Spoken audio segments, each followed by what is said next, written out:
सभी किसान भाइयों को कुलदीप रियाणवी की तरफ से राम राम।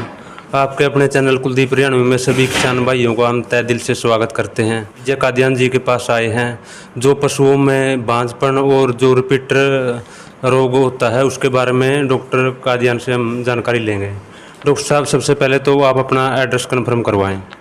हाँ कुलदीप भाई नमस्कार। मैं डॉक्टर विजय कादियान, मैं पशु चिकित्सक कार्यरत हूँ पशु अस्पताल भीमेवाड़ा गांव में। तो कुलदीप भाई बड़ा अच्छा काम करते हैं, कई अच्छे टॉपिक्स के हमारे से कोई राय लेते हैं जनता को इसके बारे में साझा करते हैं। तो स्वागत है आप सबका।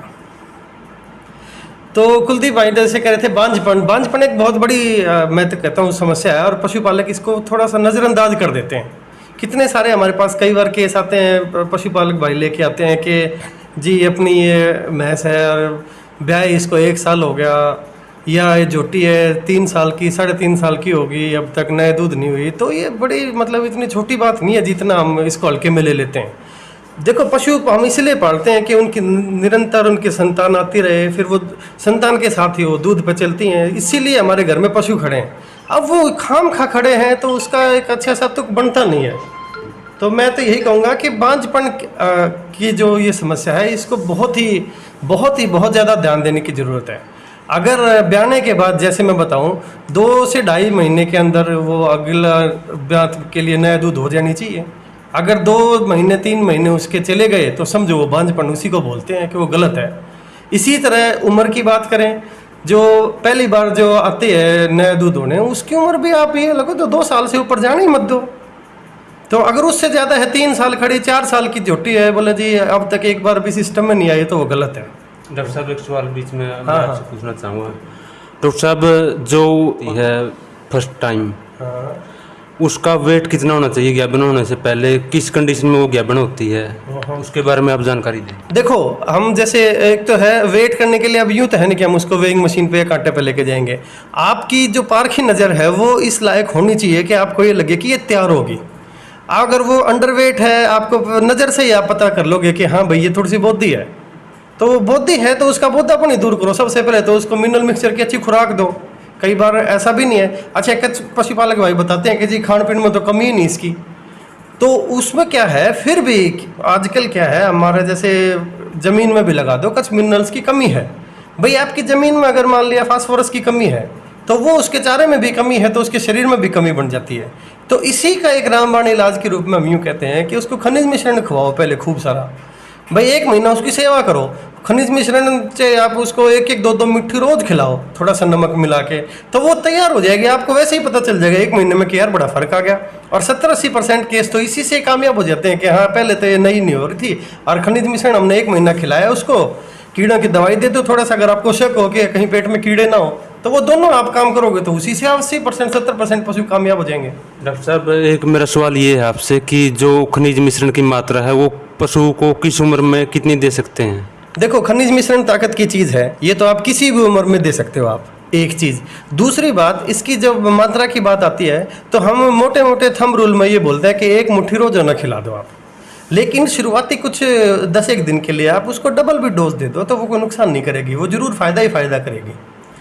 डॉक्टर साहब, अगर हम इसके सही मायने समझे तो 50 से 100 ग्राम तक एक पशु को दे सकते हैं। बिल्कुल चाहे वो कटड़ी है चाहे बड़ी भैंस है। हाँ कोई मुद्दा नहीं है। देखो जो अगर उम्र छोटी है तो उसके लिए 50 ग्राम भी कामयाब है, लेकिन क्योंकि अब हम बात उसकी कर रहे हैं कि भाई बांझपन की बात कर रहे हैं तो वो पशु बड़े ही हैं, चाहे वो 2-2.5 साल की 3 साल की झोटी हो, चाहे वो मतलब वो बड़ा पशु और भी, तो उसके लिए तो आप मान के चलो आप 100 ग्राम भी रोज़ की खुराक दोगे वो अच्छा ही काम करेगा। डॉक्टर साहब, गाय के बारे में और बताइए, जो रिपीटर की समस्या है या फिर जो बांझपन होता है, क्या वो भैंस से अटकर होता है। देखो थोड़ा सा फर्क होता है, जो गर्मी में गाय आती है और भैंस आती है उसके पैटर्न में मामूली सा फर्क है और इस मामूली फर्क से ही रिपीटर की समस्या भी ज़्यादा होती है। गाय में जो हीट होती है, जो गर्मी के लक्षण है, वो थोड़े से लंबा होता है टाइम। कई बार भैंस तो क्या पता 1 दिन में अपना अम्मा तो उड़ा लेती है और आप उसमें आप कामयाबी कर देते हो टूटते अम्मा में। गाय की कई बार आप नोट करोगे तो 2-2 दिन तक भी 3 दिन तक भी चल जाती है क्रॉस गायों में। तो उसका सिंपल सा इलाज यही है कि जैसे आपने मान लिया पशु अस्पताल में ले जाके उसको नया रखवाने का टीका लगवाया है तो आप उसको 1 नहीं 2 दिन लगवा दो, उसी से आपका बहुत फर्क पड़ जाएगा। आप नोट करना है कि कहीं इसके बाद भी तार तो नहीं दे रही है। भाई आपने टीका लगवा दिया उसके बाद भी तार दे रही हो तो अगले दिन भी करवा लीजिए आप। एक और स्ट्रा रखवाओ उसको, तो उसी में कामयाब हो जाएगी। डॉक्टर साहब एक सवाल हो रहा है मेरा आपसे कि हम ज़्यादातर देख रहे हैं जो पशु है वो लगातार 4 से 5 या कई पशु 6 दिन तक ईंट में रहता है, तो वो क्या समस्या होती है? हाँ, ये प्रोलॉन्ग डेट की समस्या है। इसके कई सारे अंदर के बॉडी के अंदरूनी कारण भी हैं। तो इस तरह के केस में जो आपका डॉक्टर है वो सबसे अच्छे जजमेंट कर सकते हैं। भाई आप उसको हाथ अंदर डाल के वो देख सकते हैं कि इनकी ओवरी का सिस्टम कैसा है, तो उसके बेस पे कुछ डिसीजन ले सकते हैं वो डॉक्टर खुद ही एग्जामिन करके। तो कुछ ऐसे हार्मोन्स के टीके भी आते हैं जो उनके ओवुलेशन करवा देंगे।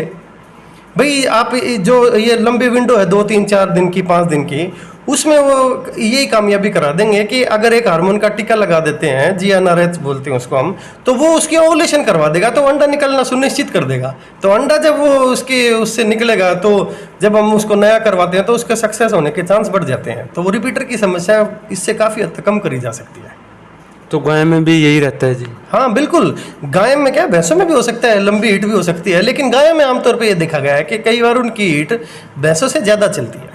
तो गाय में ये काम कर ही देना चाहिए अगर आपको शक होता है तो। डॉक्टर साहब जो आपने हमें जानकारी दी उसके लिए हम आपका तहे दिल से धन्यवाद करते हैं। और जो भी किसान भाई हमारी वीडियो को पहली बार देख रहे हैं वो चैनल को ज़्यादा से ज़्यादा शेयर व सब्सक्राइब करें।